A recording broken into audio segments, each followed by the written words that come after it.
Now we take another example. Suppose the given expression is based on three variables expression. It means the domain of the Boolean expression is 3. And one of the terms of that expression has a single literal.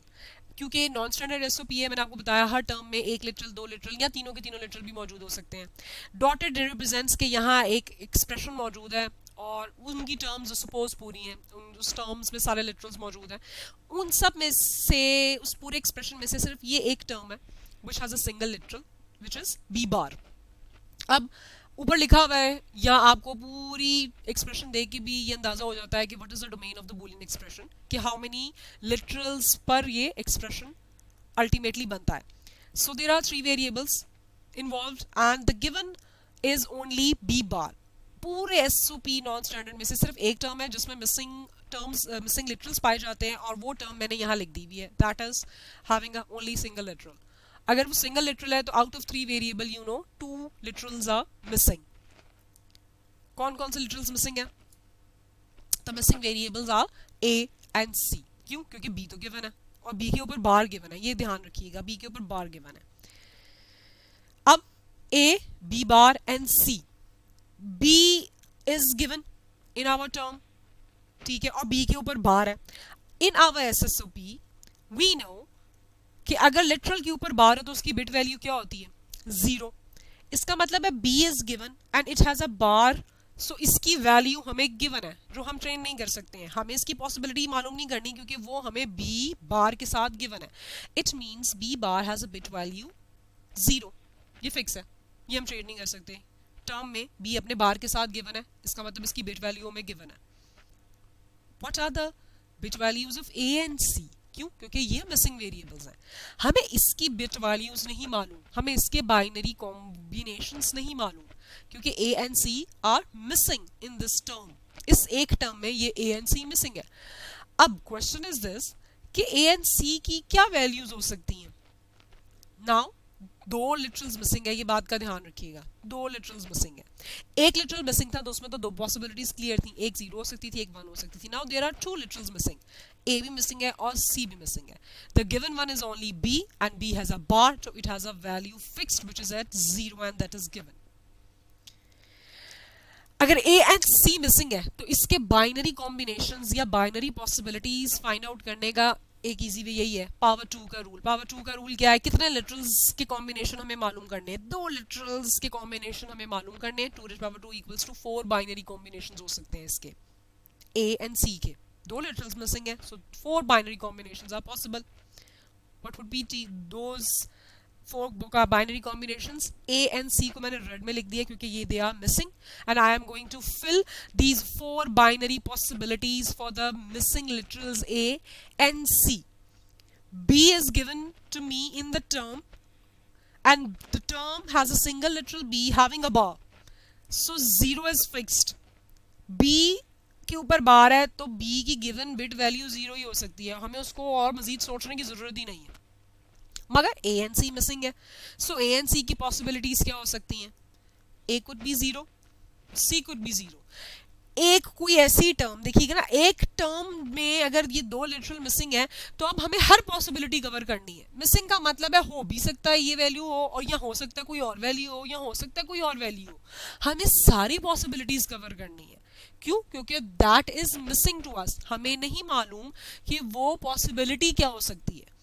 ठीक हो गया? हो सकता है a 0 हो and c भी 0, हो सकता है a 0 हो एंड c 1 हो सकता है a 1 हो एंड c 0 हो, और ये भी हो सकता है a 1 हो और c 1 हो. ये देखिएगा, ये कॉम्बिनेशंस अगर आप देखें तो ये पावर ऑफ 2 के रूल के अकॉर्डिंगली वही 4 बाइनरी कॉम्बिनेशन है जो हम नॉर्मली बनाते हैं.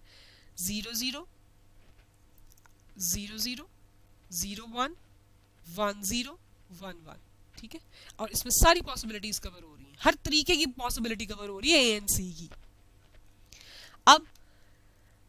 अब हम एक एग्जांपल मैं आपको शो कर रही हूँ, प्रॉपर एग्जांपल, कंप्लीट एग्जांपल. मैंने प्रीवियस एग्जांपल्स एक रैंडम एग्जांपल और एक जनरल एक्सप्रेशन से आपको शो की थी, just to make you understand how you fill up the missing literals.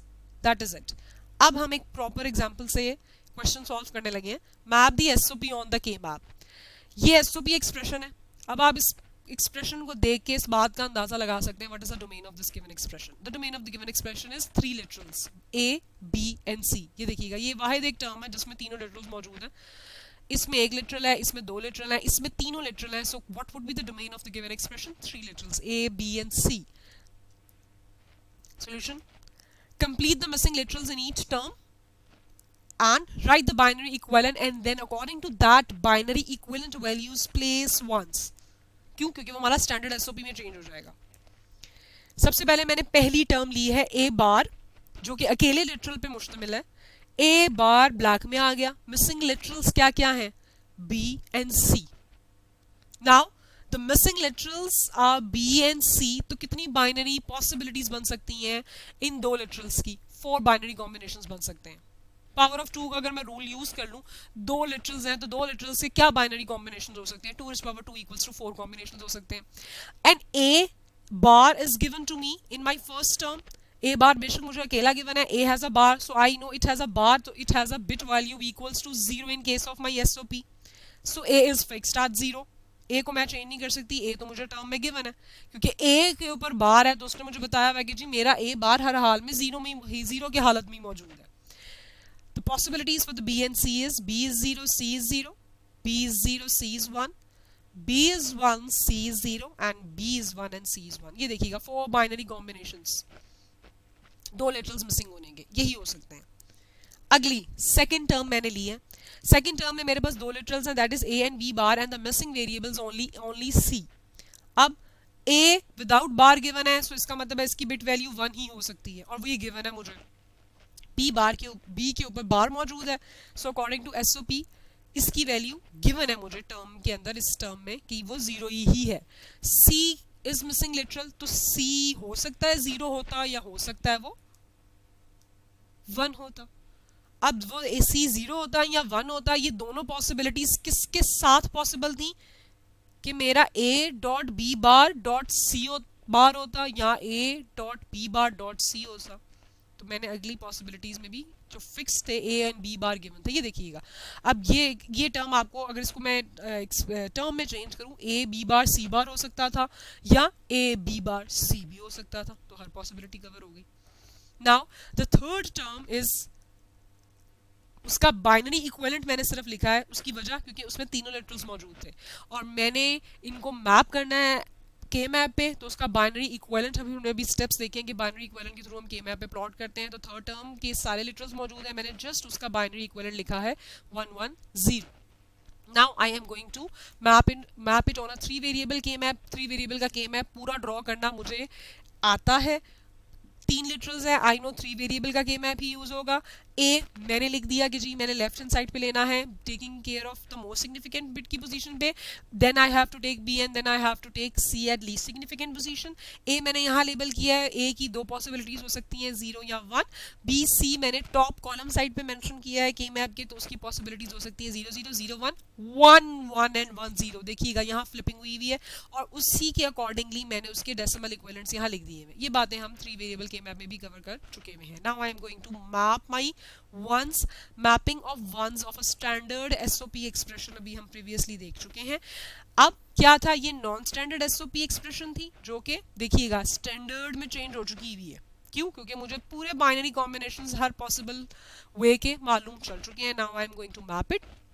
सबसे पहले 0 0 0, ए की वैल्यू 0 एंड बी सी की वैल्यू भी 0 0. लेफ्ट हैंड साइड ड्रॉ से देखिएगा, ए की वैल्यू 0, ये देखिएगा binary value of cell read करने का वे मैंने दोबारा यहाँ पोस्ट कर दिया है. That is value at left in the same row intersect with the value at the top column.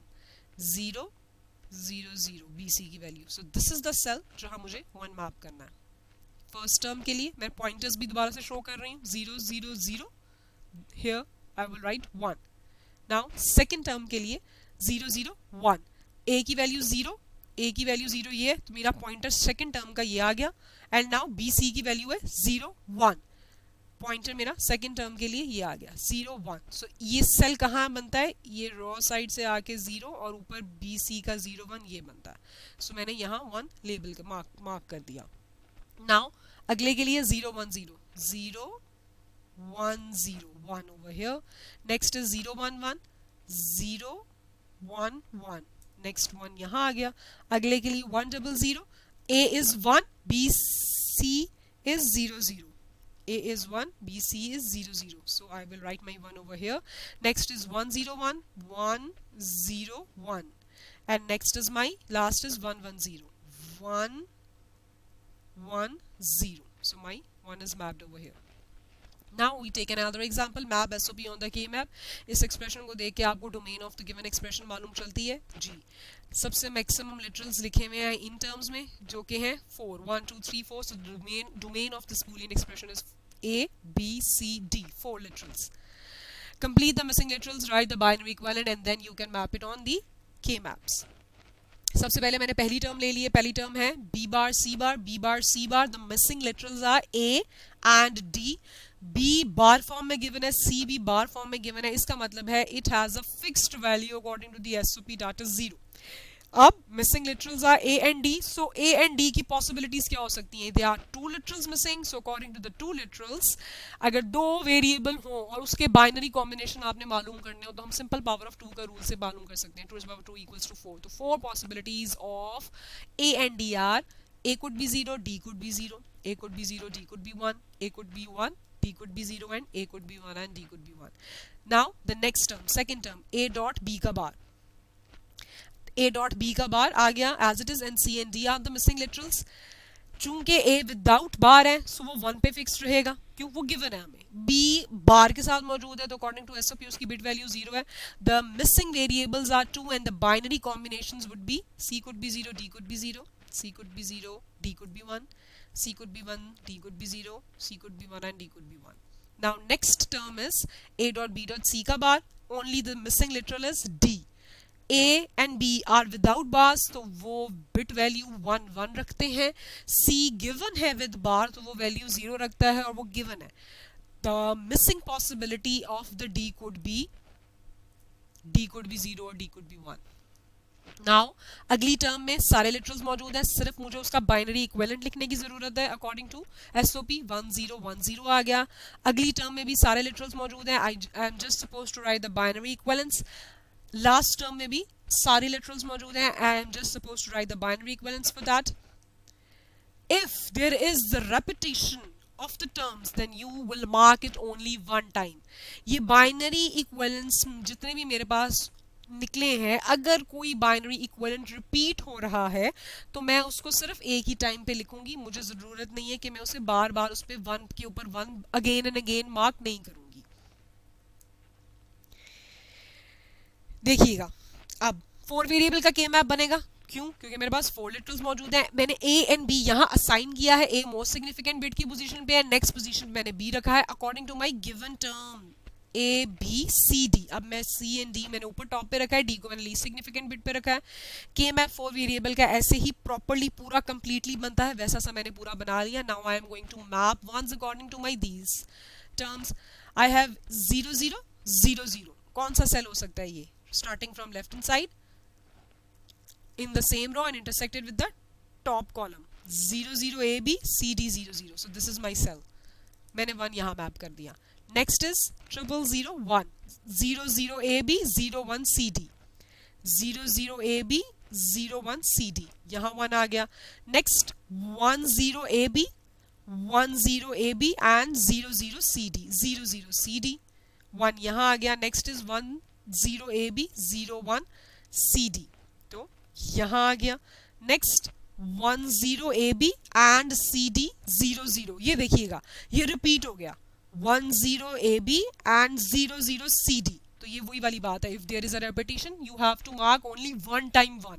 अब मैं इसके ऊपर अगेन एक और 1 नहीं लिखूंगी कि मैं एक और 1 इस तरीके से मैं नहीं लिख सकती. अगर ये यहाँ रिपीट हो रहा है ना, सो आपको रेपिटेशन को सिर्फ एक ही टाइम लिखना है. मैंने वहाँ 1 मार्क कर दिया है, बस ये एक 1 पहले मार्क हो चुका है, ठीक है. इसके ऊपर मुझे दोबारा लिखने की जरूरत नहीं है.